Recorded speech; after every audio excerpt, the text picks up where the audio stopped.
Efésios capítulo 1, versículo 4, o apóstolo Paulo, ele escreve dizendo: segundo nos escolheu nele antes da fundação do mundo, para que fôssemos santos e irrepreensíveis diante dele em amor.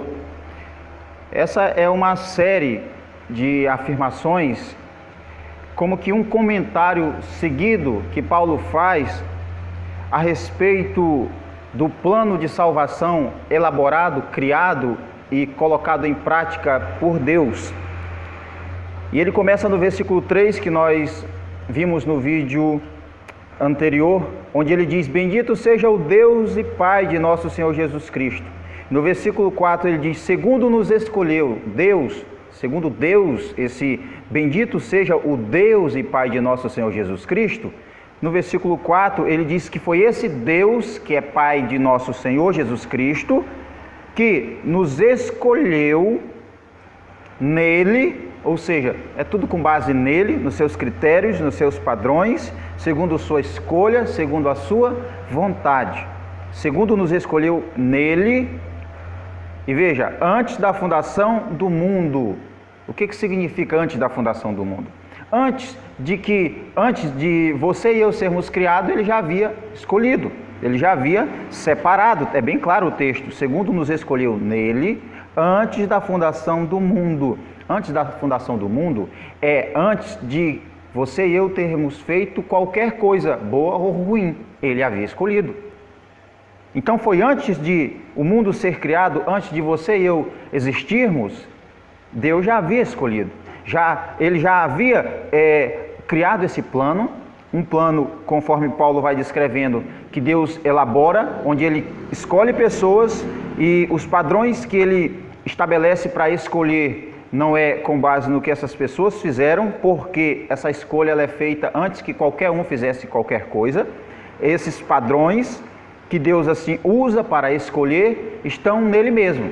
É segundo a sua vontade, a sua soberana vontade. Ele decide escolher quem ele quer, porque ele pode, porque ele é Deus e ele é o Criador. E Paulo diz: segundo nos escolheu nele, antes da fundação do mundo, antes de você fazer qualquer coisa, seja boa ou ruim, ele havia escolhido.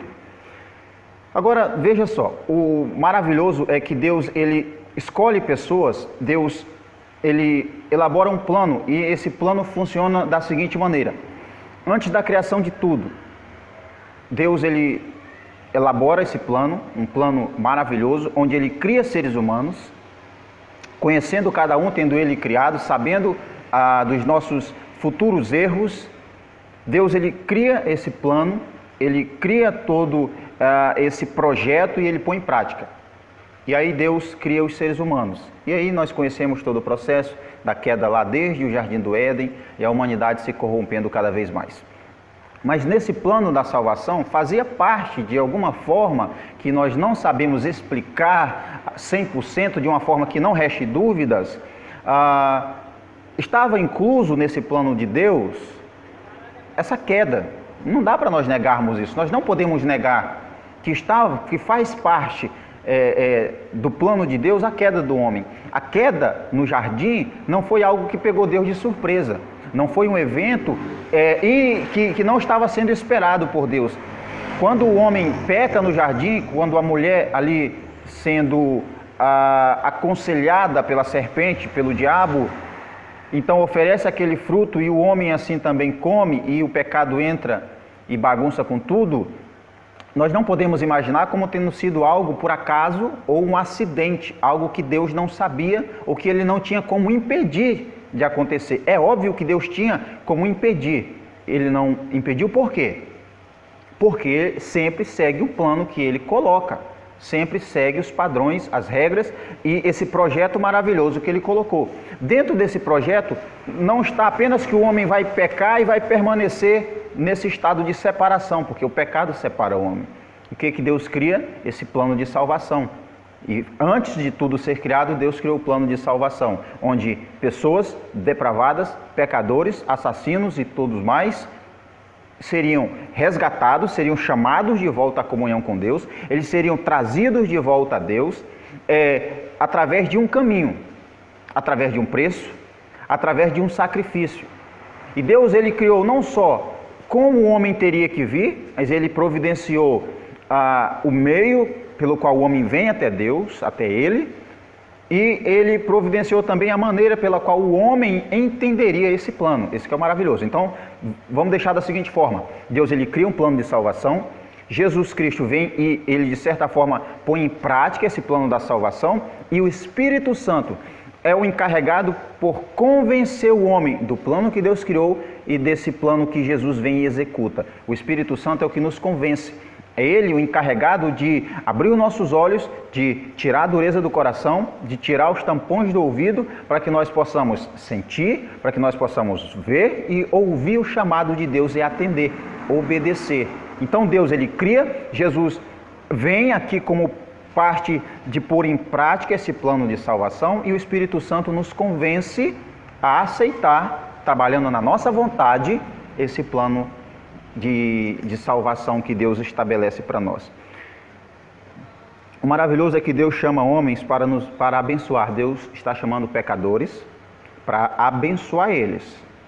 Só que, o que acontece com quem atende esse chamado? Ele é abençoado, ele recebe então o dom gratuito de Deus, que é a salvação. Aqui em Efésios mesmo, nós podemos ver a partir do capítulo 2. E ao receber esse dom, essa salvação por meio de Jesus Cristo, esses que foram escolhidos, a culpa do pecado, ela é anulada. Ou seja, nada mais pode nos condenar, como Paulo fala em Romano, nenhuma condenação há para os que estão em Cristo Jesus, tá? Então Deus, ele nos escolhe nele antes da fundação do mundo, antes de nós fazermos qualquer coisa, está no versículo 4. E ele está chamando homens para salvar. Ele quer simplesmente entregar a vida eterna para pecadores, para pessoas que não fizeram nada de bom, para pessoas que não merecem, mas ele quer, porque é a vontade dele, salvar aqueles que ele escolheu para serem salvos.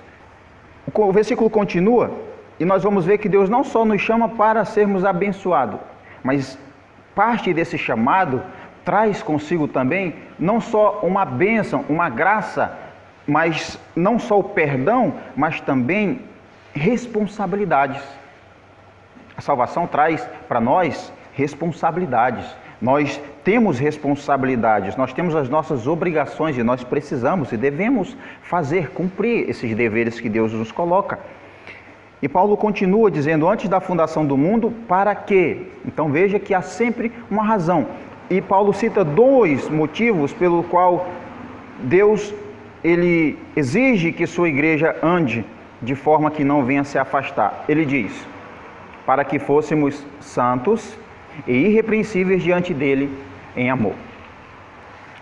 A primeira coisa que Paulo está dizendo é que Deus nos escolheu também para que nós fôssemos santos. A palavra santo é alguém separado, é alguém que está dentro de um mundo, deste mundo, porém não mais faz parte desse mundo. Ele foi separado, ele foi resgatado dentre esse mundo, esse sistema pecaminoso. É alguém que, embora esteja vivendo esse espaço de tempo entre nascimento e morte, mas essa pessoa que entregou-se a Cristo, esse escolhido por Deus, ele não mais faz parte do mundo, embora ele viva no meio do mundo. Ele é alguém separado, ele é alguém diferente, ele é alguém que não imita mais os padrões mundanos, os padrões estabelecidos pelo sistema dominado pelo diabo, tá? Pelo diabo. Só uma observação, e quando nós falamos que é um sistema dominado pelo diabo, isso não significa que Deus está fora desse domínio. Não. O diabo, ele age, porém, ele age dentro de uma esfera colocada pelo próprio Deus. Então o diabo está agindo, manipulando alguns, mas acima de tudo isso, Deus, ele continua no controle de tudo. Nada foge do seu controle. As ações do diabo, as ações de qualquer pessoa, qualquer acontecimento, qualquer coisa que venha a acontecer, qualquer tragédia, tudo está dentro de uma vontade soberana de Deus, de forma que nada acontece se Ele não quiser. Alguns dizem se Ele não deixar. Não, pode ser que tenha diferença. Em um mundo que é criado por um Deus, querer e permitir, tudo vai depender se Ele deixar ou se Ele quiser, que venha dar no mesmo. É segundo a vontade dele. Alguns chamam de vontade soberana, alguns chamam de vontade permissiva. Fato é que nada acontece se ele não quiser. Então Paulo diz que Deus nos chama à santidade, para sermos santos, separados. Santidade, alguns até dizem, né? Você já deve ter ouvido alguém falar, eu não sou santo, eu sou crente, eu entreguei a vida a Jesus, mas eu não sou santo. Então eu vou errar. Alguns usam isso como desculpa para errar. Tipo, eu não sou santo, gente, eu vou errar mesmo. Não, está errado. Nós somos santos, sim, no sentido de separados. Nós fomos escolhidos por Deus, resgatados, tirados do mundo, sistema, e agora posto como pessoas que são o oposto do mundo. Então nós somos santos, sim.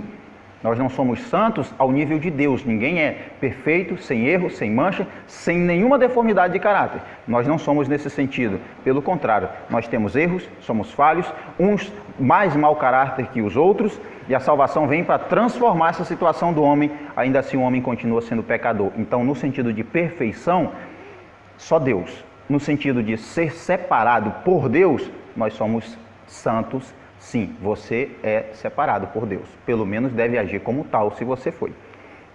Mas Paulo continua e diz, para que fôssemos santos e irrepreensíveis diante dele, em amor. Irrepreensível. O que é alguém irrepreensível? É alguém de quem não há nada a falar de mal. Não dá para acusar alguém que é irrepreensível.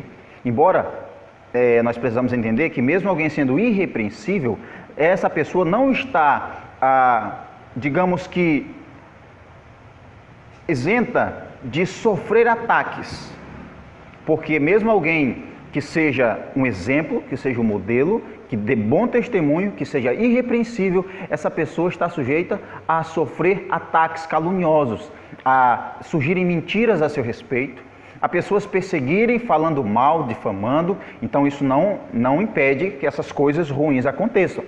O fato é que nós devemos viver de forma irrepreensível diante dos homens e diante de Deus. Isso é óbvio. Porém, contudo, isso não significa dizer que nós não vamos sofrer nenhum ataque e nenhuma calúnia. Pelo contrário, nós vamos sofrer muitos ataques, muitas calúnias, muita má difamação. Isso aí você tem que já entender como sendo algo que faz parte da caminhada com Cristo. Ser caluniado, ser difamado e alguém inventar mentira contra você. Isso tudo faz parte da caminhada. Você não tem que ficar surpreso nem ficar triste. Por quê?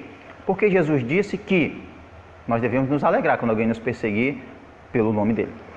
Mas falando ainda em irrepreensível, é alguém que as pessoas vão olhar, vão até buscar algo para falar e vão falar, porém o testemunho, a vida da pessoa vai ser, digamos que a prova de que quem está falando é que está mentindo. Alguém irrepreensível pode ser criada uma calúnia, mas alguém vai sempre dizer, não, eu não acredito, porque essa pessoa dá testemunho, é uma pessoa de caráter.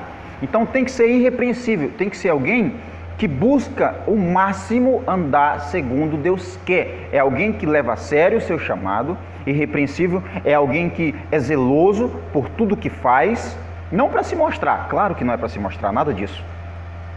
Mas essa pessoa faz tudo porque ela entende que, como filho de Deus, ela deve viver em santidade, em santificação. Se ela é santa, ela foi separada e ela deve viver de forma irrepreensível. Todas as coisas que ela faz devem ser sempre tidas como um modelo e exemplo positivo. Não é como testemunho negativo. Não é como aquela pessoa que você olha, pensa em um exemplo de bom testemunho.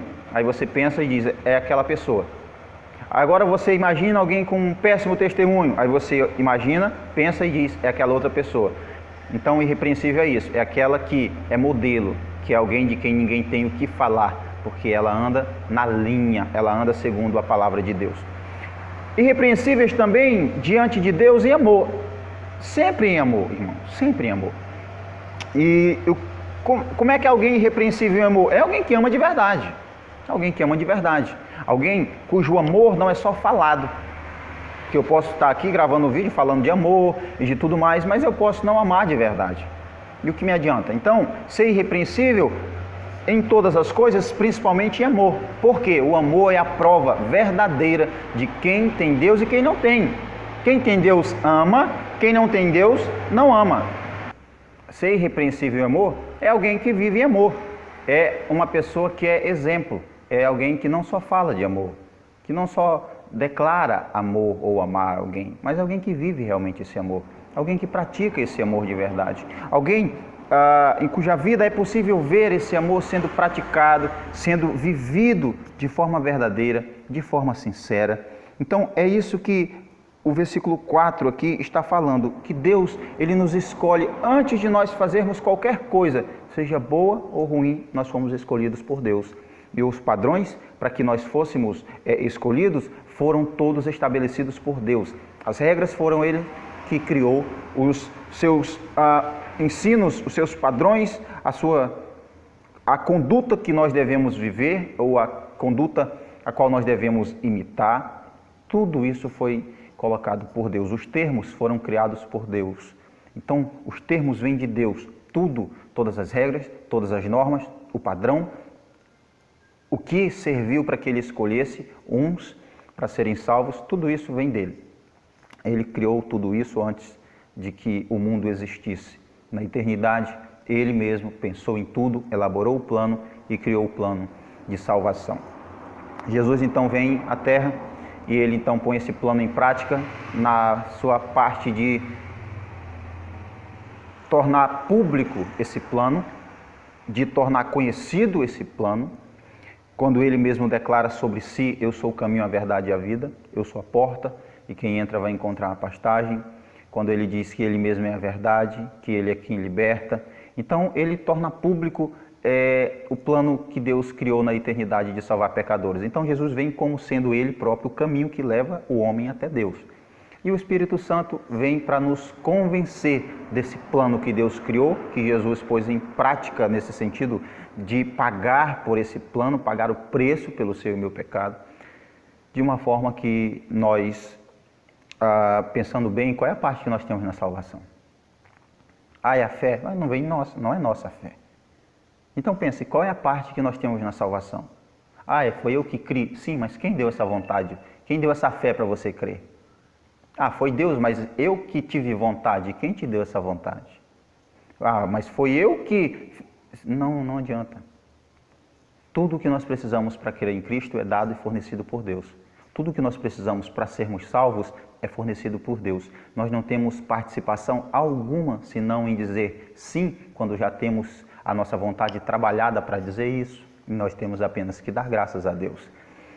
A outra coisa é que nós somos chamados para sermos santos, não só para receber o dom gratuito que é a salvação, que é o maior milagre, o maior dom, a maior bênção que alguém pode receber, mas nós somos chamados para sermos santos, separados. Santo é alguém que foi separado, é alguém que é tirado do meio de algo, que embora esteja ali, mas ele não faz mais parte daquela comunidade, daquela sociedade, ele é diferente agora. E irrepreensível é alguém que não pode ser acusado de nada, com exceção de que essa acusação seja falsa, mas que quando alguém investiga e olhar a sua vida, realmente não vai encontrar nada para acusar, porque é uma pessoa que vive de uma forma irrepreensível, de uma forma exemplar. As aplicações são bem simples. Você realmente crê nesse plano da salvação de Deus? As aplicações são bem simples. Você crê realmente que nesse plano de salvação, nesse plano criado por Deus, você realmente crê que Cristo ele é o caminho que Deus tem para levar o homem de volta a Ele, para fazer essa reconciliação entre as partes que estão distantes, entre o homem que se afastou de Deus para levá-lo de volta? Você crê realmente nesse caminho, nessa verdade, nessa vida? E segunda coisa é, você realmente tem vivido em santidade?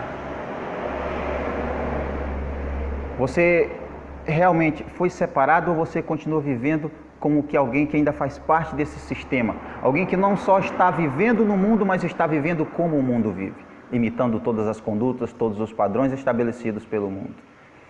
E para terminar, você tem vivido de forma irrepreensível e irrepreensível em amor? Será mesmo que se alguém olhar para a sua vida não vai ter nada que acusar você? Será que o diabo não tem nada do que nos acusar? É um vídeo para nós refletirmos, irmãos, e pensarmos verdadeiramente, acima de tudo, será que temos vivido em amor?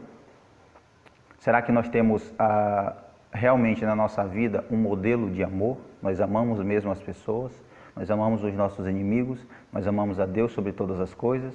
Será que nós temos amado aqueles que estão à nossa volta, os da nossa própria casa? Será que nós somos irrepreensíveis no amor? Pense bem. Deus abençoe você em Cristo Jesus.